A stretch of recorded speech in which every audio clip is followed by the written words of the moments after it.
Okay, it's time to implement generic types, finally. The goal for today will probably be just to get this parsing um, and wrap our heads a little bit around what the challenges are going to be. As you can see here, I'm defining a type T that happens to take the type parameter, and then it's a struct with a single value um, of type A inside. The name's not great. We could call this guy container or something. Now we have a bit of a head start. We're not starting from absolute nothing because we do have arrays.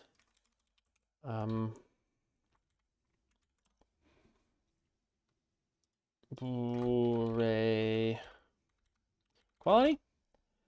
Yeah, so see array event. So we already have a parameterized type. The thing is, it's just hard coded in the compiler. So we get to cheat a bit. It's like easy mode. But there's still a lot to do. So I feel like having done easy mode, we're set to do this. We instantiate the type array for every type that it appears, every element type that appears, and we get actual new types. The same way we'll do with structs. This is called specialization. So we get a specialized copy of container every time we use it with a different type inside. So as we can see, if we run this, we fail to parse here because we're not expecting these brackets. Expected start of a new definition. So I guess, yeah, it should say expected equals. So this is kind of what it says every time there's a parse error. So I need to look into that. But let's not worry too much about that right now. Let's just get into the parser. What I might do is split this. Split right, that's the one I wanted. Okay, so we just have it in mind. This is our goal. And let's go to the parser. And we're going to parse type expression. No, we want a type definition. Type def and ID. This looks right. Parse type def. So I'm going to go with type def in here because that's kind of, I'm using this type defin name throughout the type checker. So this is this guy. And so we look for the keyword type. We parse modifiers. So you're allowed to say alias and then optionally opaque. The differences are a little bit interesting. What we're doing here is we're actually making a struct with named identity, and that means I can have methods and implement traits. If I did type alias, what I would be doing is saying container is just a name for this type expression. And if I did it that way, then container cannot have methods and it cannot participate in type classes and things like that. So that is the that's what's going on with alias. And then it's the same for an opaque alias is actually its own type. It's a new thing that wraps the type on the right-hand side, but cannot be seen from the outside as that type. It's a sort of facility for abstraction, and it's actually how I implemented raw pointers. So this is exciting. This is sort of the first language feature I've been able to implement mostly in userland. I have this opaque alias raw pointer to int, and my ints are 64 bits, so this is the same size. And I provide ways for going to and from a raw pointer to a reference and an int, and it's nicely abstracted, which in this case is something you want abstracted because these are really unsafe low-level functions that you don't want to be calling otherwise. Anyway, those are the modifiers, and then we parse the name, and now we're looking for an equal sign. So, I said expect eat token, and so I'm wondering why.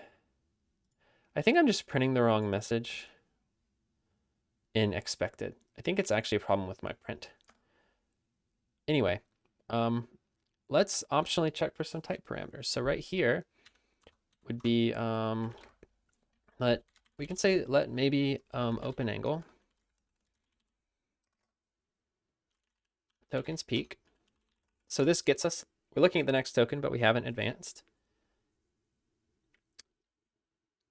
And we can just say if maybe open angle kind open angle parse type params. So we're going to need type params. That's going to be a vec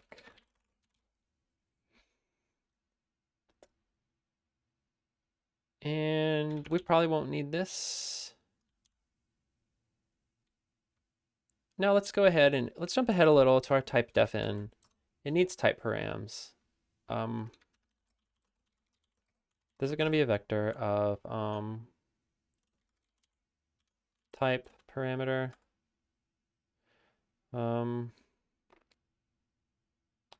So what I'm thinking is I parse type parameters already for generic functions. That's another way that we're not at square zero. We have generic functions with specialization. I think types are going to be easier, but I don't want to eat my words. So let's look for our parsed function. Actually, we'll search symbols and say, okay, how do we do type args? Type param def. So type param definition has a name and a span. Sorry. Okay, so type parameters right now can only be identifiers. And that's okay. I think this will become, no, this actually can't be a type expression. What we're talking about here is this is not actually, this can't be any type expression, of course. This just has to be a name. We're giving a name to a variable. Let's start things off right by using real names. One thing we might want to solve in this language is differentiating. So the reason single letter names are used for type parameters by convention is to not confuse them with values or actual types. I wonder, ignore the actual suggestion, but if we could do something like this to namespace them,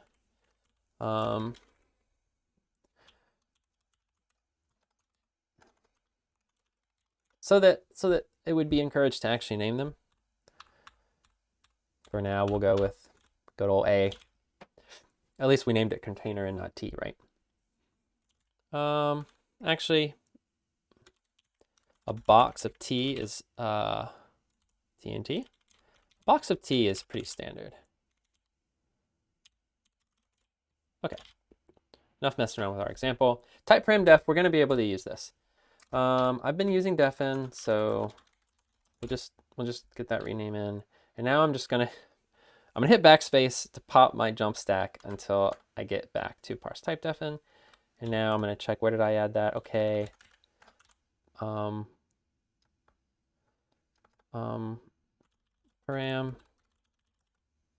Now I've completely forgot type param defin. And what we need to do is probably prefix this with parsed. This disambiguates it from in the type checker, where in the type checker we work with both the parsed version and then the type checked version of pretty much everything, and they're all imported. So we have a choice to always refer to this one as parse, you know, including the module in the name, which has its downsides, and then you forget to do. There's no way of enforcing that. I like just using the name, so we have a parse type param definition. It's a bit of a mouthful, but there's our type params. So the idea is we're going to have our type params, and that's what it's named already. So, and we can use our eat delimited helper. We can actually look at how we do this for functions because it'll be the same. So, parse function, type arguments. Let's go type params. I know that's a worse name, but ooh, we call it type args and args. All right, we'll leave it alone for now because that's too much to change.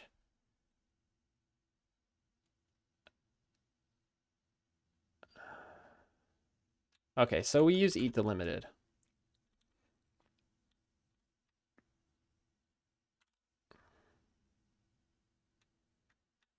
I'm gonna yoink this then, and we're gonna go all the way back to our,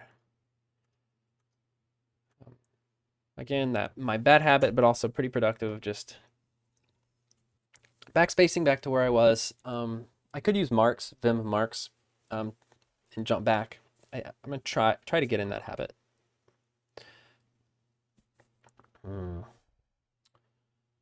Okay, that's 10:55.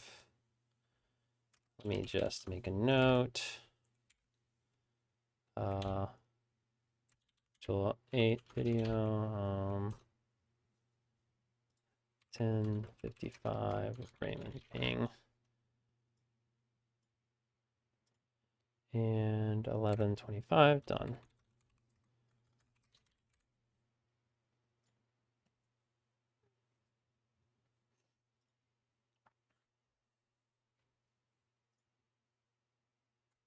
Okay. Sorry, had a bit of a distraction there, and now we are back. So what I'm going to do is just paste this. And if we see an open angle, we're going to advance and then call eat delimited.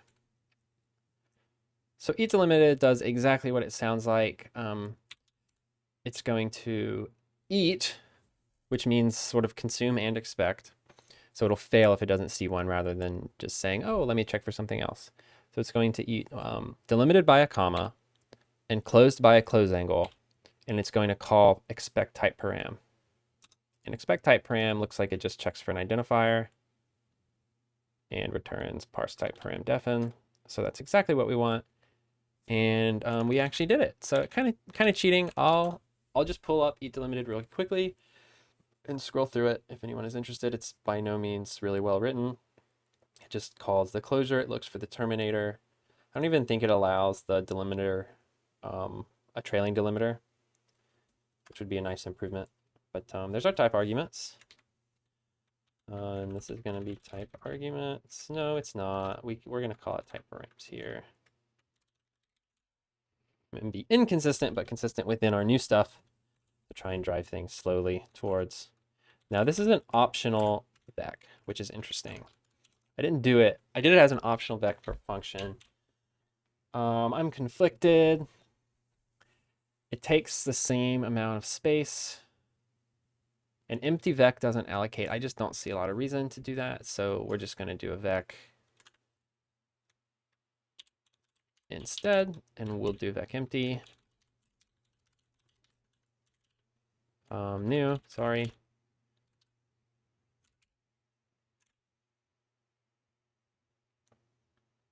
Okay.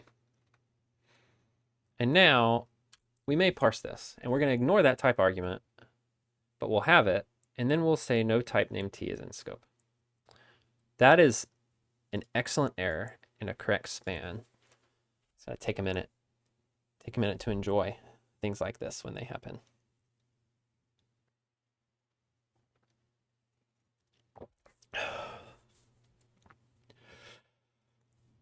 Okay, so we can go straight to the type checker and say no type named, boom, and now we're here. And what are we're inside eval type expression.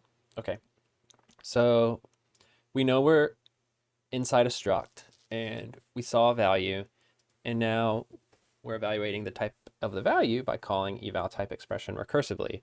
So we're actually 2 calls deep in eval type expression, one for the struct and then one for the first of its fields.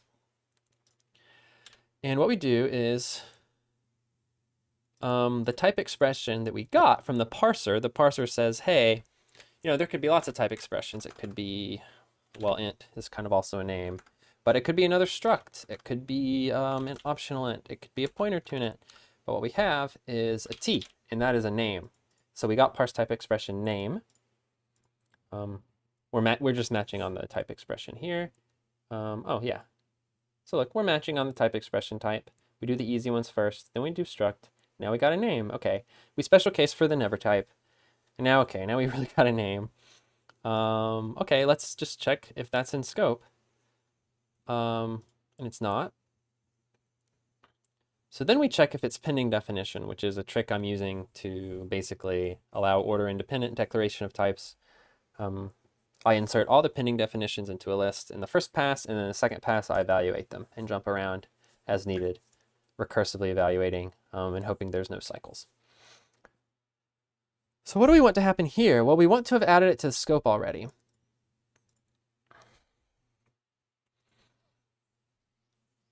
So we need to zoom out and go to whoever called this, which is eval type defin. So eval type defin.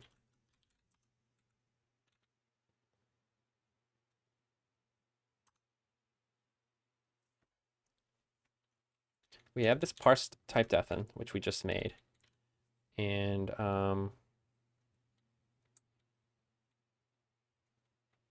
we do stuff that's we do stuff to support our aliases. We do stuff to support of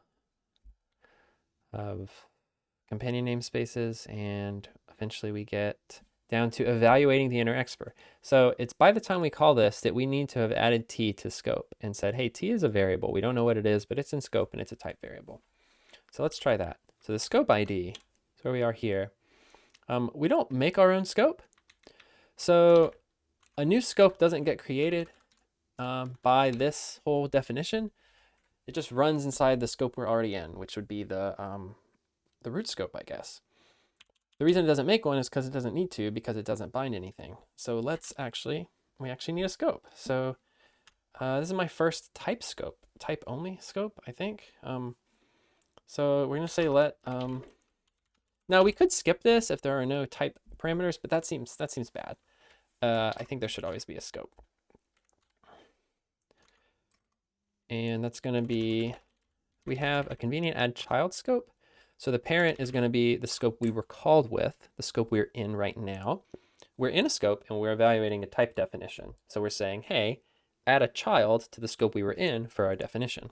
The scope type is actually going to be a new type that I'm going to create for type defin, just to be a little bit consistent. And the name is actually great because we can use the name.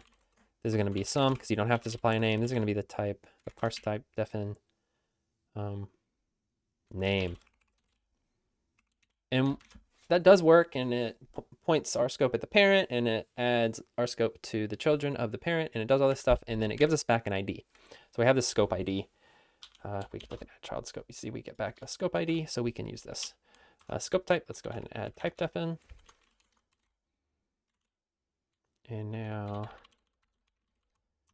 these scope types are mostly for pretty printing, so we gotta give it a short name. Okay, and we're gonna evaluate inside this defin scope ID. Now, just to show you how much power we have now, we're gonna say defin scope ID. We're gonna say no self scope get scope mute. So we just have an ID. We want to get the actual scope. So let our scope. This is our scope. I'm gonna say our scope, and scopes can do all kinds of things. You can put names for stuff in them. And what we're going to do is we're going to add a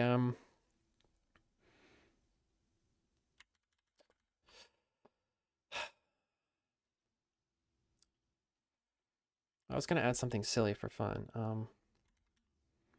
Yeah, we'll add a variable. I was going to add a variable by some crazy name. I am going to do this. So let our name self.s. Fires.intern. Hello. Okay, so we're adding a variable.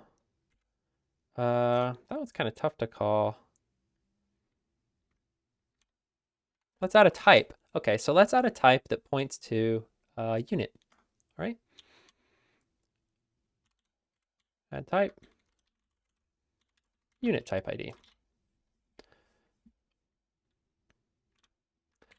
We're going to ignore the result, and now what we're going to do is we're going to say first is of type hello. Okay, let's try that. As you can see, we got past first hello. It said, oh yeah, let me look up that name. Oh, it corresponds to a type, and it points to a unit, so we're fine. Yeah, I don't think there's a way I can directly demonstrate that that's working without removing the T and then showing that, like, you know, T dot first is the same thing as unit, but take my word for it. So we were able to add something to scope. So let's just add T, but we can't just add T. We need to add the name. We need to add one for each type param. So we got to do for type param in parse type defin. Type params. Getter. Sorry, in. I'm gonna say our scope add type. Okay. And what should the name be? Well, the name of the identifier used for the type param. But what type should we insert? So we have a special type called a type variable exactly for this. So what we're going to do, we're going to say let type variable. So we're going to make one of these, which I think requires, yep, type variable. And we'll do that. Let the LSP tell us what we need. So we need an identifier ID. Great, we already have one of those. Inc and argument. Scope ID, well, we're adding it to our scope, so that's easy. And constraints, we don't support constraints. This is where trait bounds would go. So that's going to be a none. So things like if I was like, hey, T has to be hashable, or T has to be able to be printed to a string, right? But we don't have those yet. So F and scope ID, sorry. Oh, but wait, why doesn't this work? We're passing a type, but add type wants a type ID. So it's not enough to just make a struct representing this type here. We need to register it in the type pool, and then we can refer to it by its ID, which is more lightweight and helps us out with a lot of things down the road. So we're going to do type variable ID types add type, and that's going to be our type variable. And now we're going to add the ID to our scope. And now we're not going to do that. And we'll rename our scope eventually. And now is where we get to check for what's going on here. Well, add type returns a Boolean. And I have a must use on here saying, okay, so this is going to be let added. We can say if not added. And then we're going to use our little formatted arrow macro. Type variable name is taken. And we're going to improve this error message later. I need the span, sorry. So this is going to be, actually type param has its own span. And now we're going to do self get ident stir for the type params identifier. We're not getting any autocomplete inside this macro. And that's going to be a return. So we're going to return this error. We're short circuiting. So we're going to want to test with a duplicate name here. And let's run. Type variable name T is taken. So we can actually wrap this in quotes and turn it blue.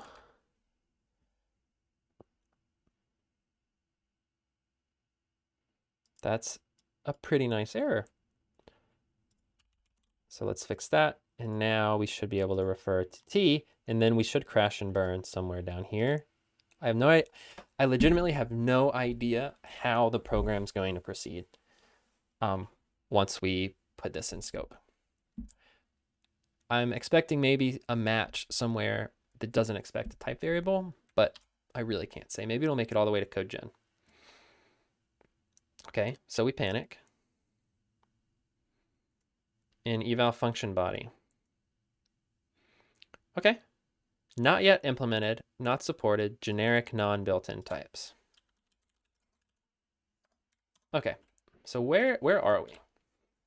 We are inside eval type expression. And it looks like we have a type application where the name is not array. Like I said, I kind of hard-coded easy version of this already. So we got to here. We got to here. Oh. Well, this should actually say box event. If we leave it at T, what we should get is T's not in scope. So maybe let's try that, and then we'll change it to in a minute.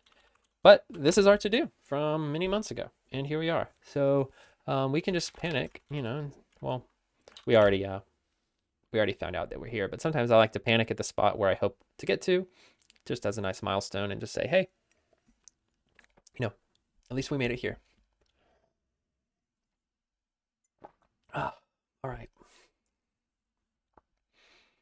So what we need to do is make sure that box only has one type param. we do need to make sure the correct number of params are supplied. Sure, correct number of parameters are supplied.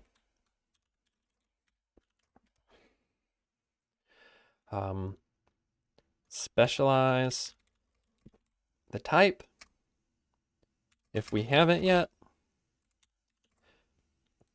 Return that type ID. So we need to make a new copy of box for int and then return the type ID of that type. That's all we have to do here. We don't have to worry about what happens after that.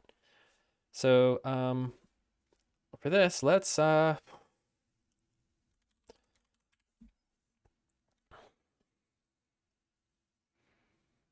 we even know if it's in scope?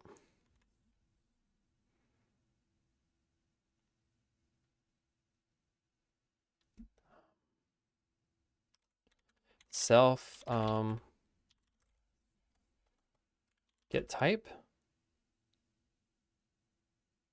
Oh wow. I don't think. No, do I never call get type? Eval type expert. What do I do for a name? Find type. Okay. Find type. The scope we're in.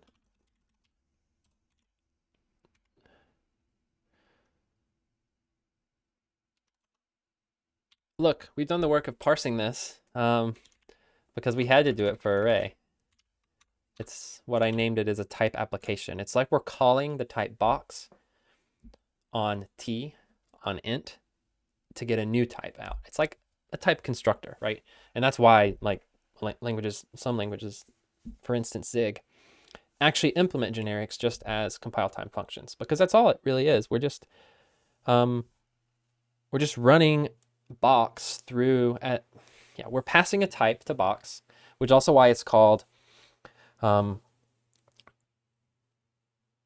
parameters, right? Is why what I like to call it instead of generics, because it really is types parameterized by other types. I think it's a nice simple way to think of it as function application. Hence type application. We could even go like type call, right? It'd be cool to just use the syntax of a call. It didn't introduce ambiguity, right? I'm calling box with int. You know, consider call syntax. What's the syntax? S expressions are like Lisp where you put it inside, and there's actually like a letter something expressions when we do like the function name outside, like what we learned was called like f of x syntax in math. Anyway, find type returns an optional type ID. We don't have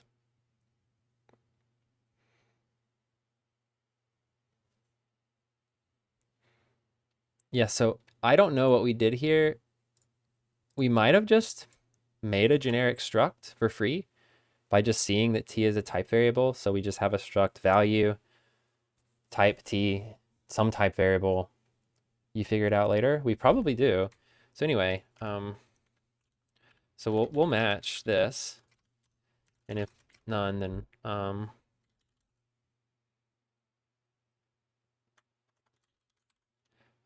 tie app dot span, no type named is in scope. It's actually try to do the same error that we did last time, and that's going to be tie app base self get ident stir.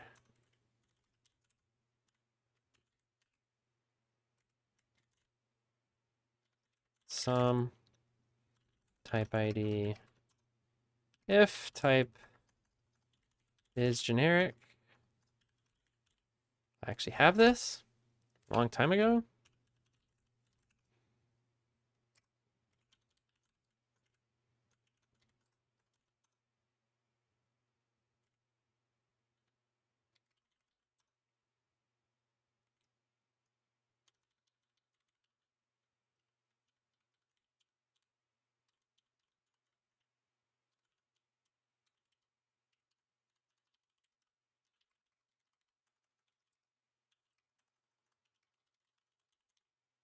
I don't think I really need to check this. I could just do the length check and it would be 0 first one. But I kind of wanted to revisit this old is generic function. My thought was an array is generic if its element type is generic. And for structs, looks like we don't yet support generics in structs. We don't yet support generics in enums. Yeah, we have some work to do here. But a type variable is true, and this is our base case. So basically what we're going to do is we're going to say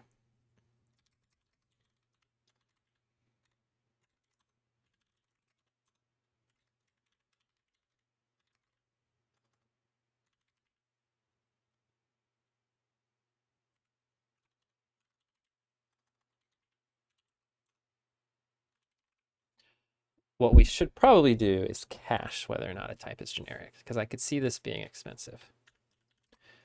Do cache whether or not a type is generic on insertion into the type pool.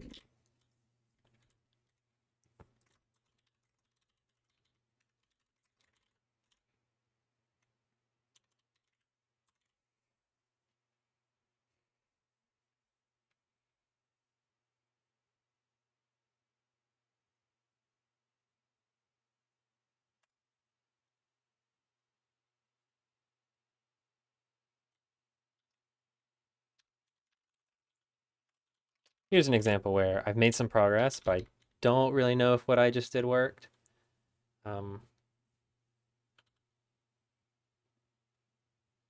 Here, can I return out of this? Yeah, I can. I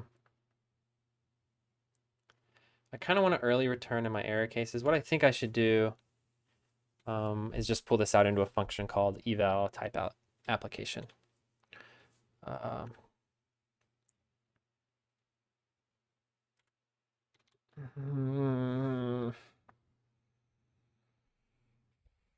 We'll keep going for now. I just don't like how this is nesting, right? How our success case is now.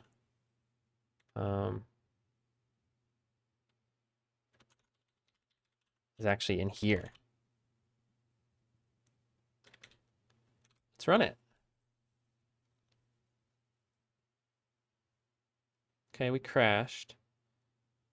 We got here. So let's test what we did though. So let's change it to bbox and expect no type name bbox in scope. Oh no, this is really terrible. We forgot to make this blue. So that just won't do. No type name bbox in scope. And now let's actually use box. No, let's do a type application on int. And we should see, right, because it doesn't parse as ident because it's special cased. Let's just do flat, and that's not generic. So you see what I'm saying? We're going to do a flat of t, and we should say t does not take type, flat does not take type parameters. So even though it worked the first time, we hadn't actually covered these cases, so it's important, I think, that we did that, and we're confident that we got here, not like by a false positive. So we can get rid of flat, we can maybe keep it around, and this is now a b.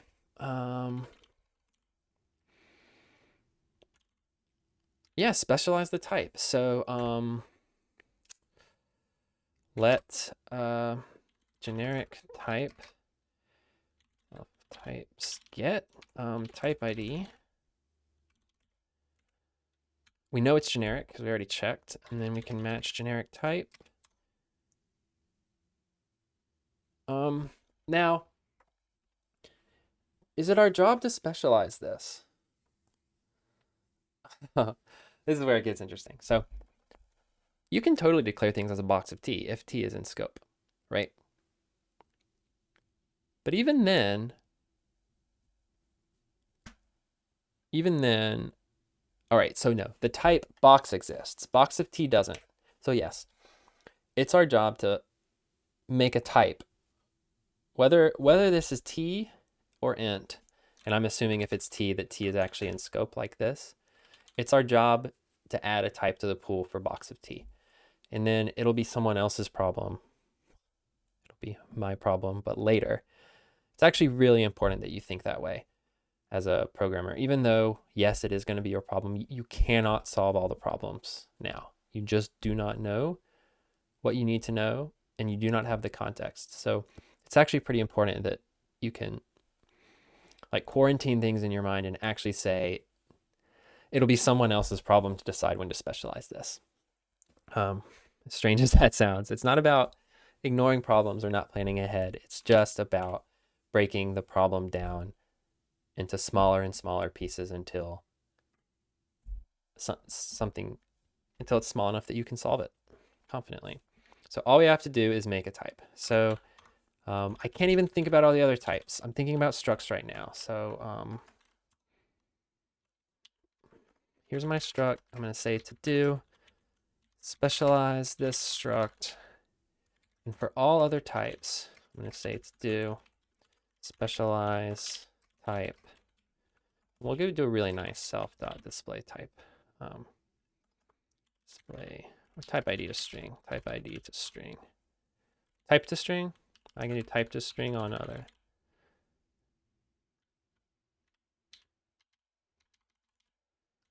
So this will be specialized type. These names mirror each other very nicely. And now I'm just, okay, so what does it mean to specialize a struct? Well,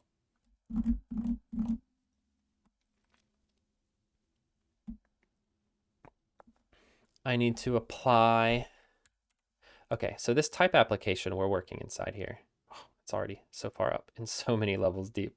Yeah, it's not good. We need to flatten this. So this application we're working with has a few key components. All we've looked at so far is the base, is the name, box. We haven't even looked at the params yet that were passed. So we have a series of type expressions actually.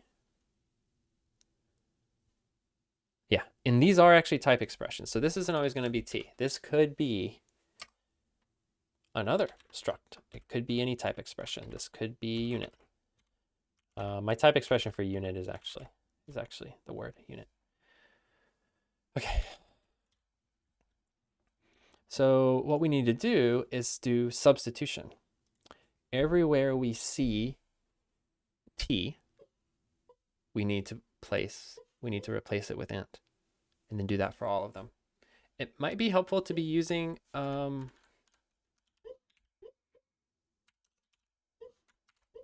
there's an argument to go both ways. So if we laser in on a single variable, we might miss things and make sort of false progress. But we're more likely to make progress. If we do a pair from the bat, then we're definitely not going to forget to think about what happens when there's multiple, especially as we do the substitution, which might be tricky. But it's also a higher chance that we don't make any progress. Let's stick with one, but something to bear in mind.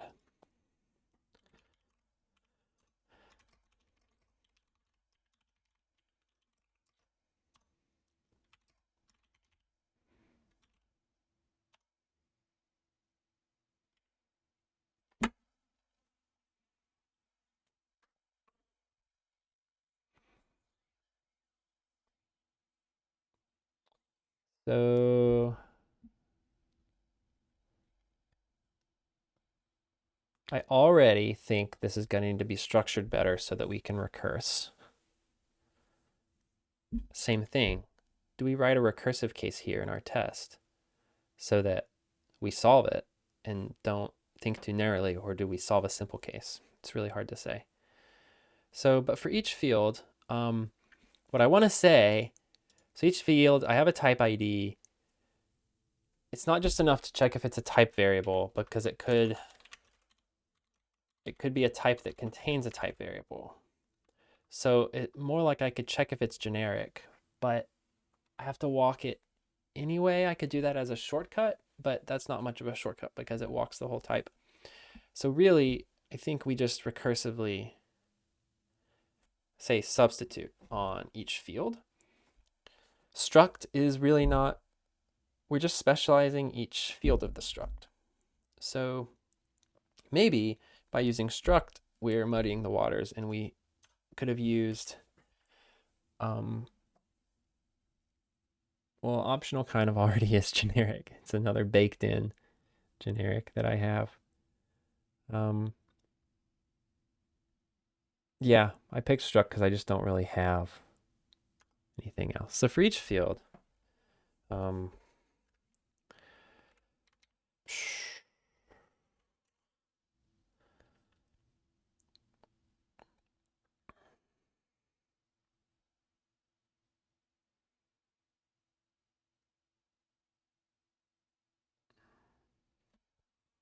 so this specialized function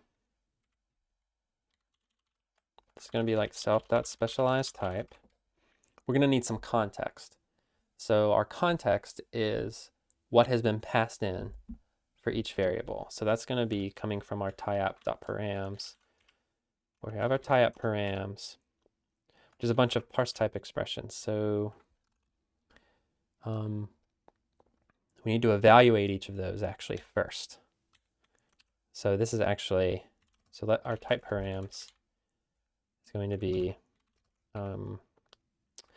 evaled, for lack of a better word for now, and that's going to be a vec with the same capacity as how many parameters we were passed.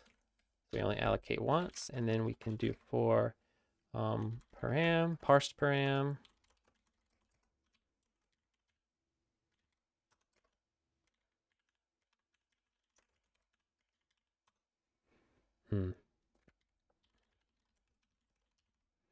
We got to evaluate this type expression.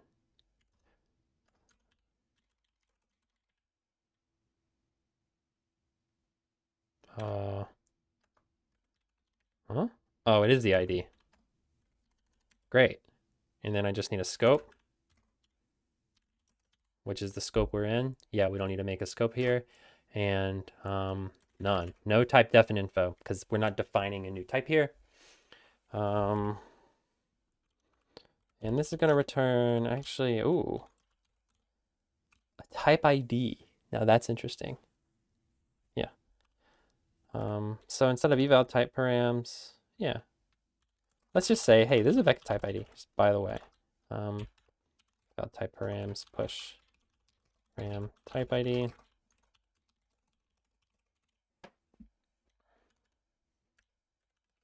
Dereference this.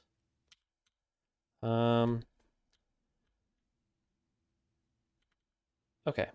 And then our parsed params are going to go in our context, and we're going to like zip them up with the names. So we're going to say like, hey, the first param named t is currently bound to int. And then we're going to say have fun, specialize, right? Maybe we can just use scopes for this. I think that's how I ended up specializing functions, actually. I just evaluated the function with all of the type variables bound to what was passed in a scope. So the idea would be that once we hit this angle bracket, I bind t. No, but then like t doesn't appear. Oh, no. Right. I create that binding, and then it's as I'm walking this scope, I've bound t to int. And so every time I see it, I can substitute it in. It's like I want to call eval type expr again on this. And it's as if we evaluated it with t bound to int instead of t being unbound. That's just like templating, though.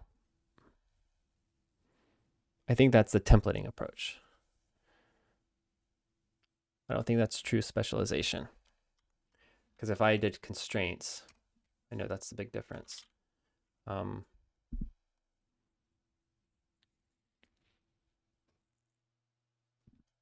Well, I would just check that it satisfies. I don't know. I don't know.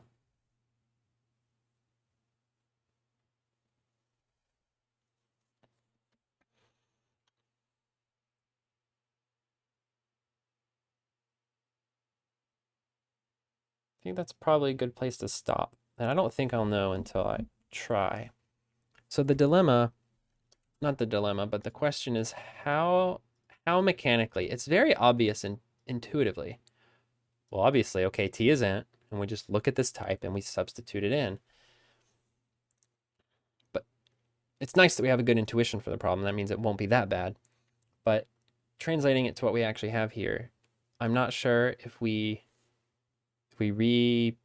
not parse, but retype check this expression with T bound, or if we actually walk our struct shape and make a copy of it, a different copy of it, where the type IDs are different. And I say a struct shape, but obviously we have to do this for our entire type system. Which, if we do it right, will just end up being sort of a few mechanical steps to finish implementing it for all the types. Let's check that we're doing these right. So let's do a bogus type expression. Specialized type. We can just to do here. I want to fail earlier. I want to fail to evaluate this type expression.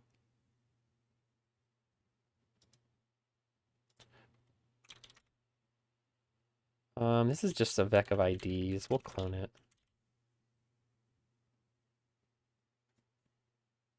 Generic type, we still have.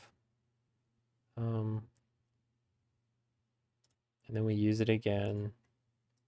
So we shouldn't look this up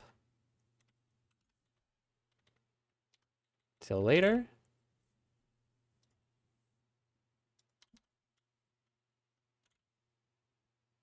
Oh, whoops. Very bad copy pasting. All right, and let's just make sure. So what would a bogus type expression besides a name that doesn't exist? We do like array of init. So 2 params where 1's expected.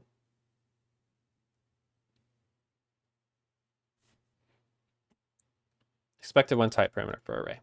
So we're evaluating these correctly, which is great. Which means this is correct. Then we'd have T. We'd know that T is array event. But then how do we proceed from there? Okay, definitely going to stop there. Really appreciate, as always, if you watched up to this point. Excited to continue this and see if we can actually get it working. This would be a big milestone for sure. All right, thanks.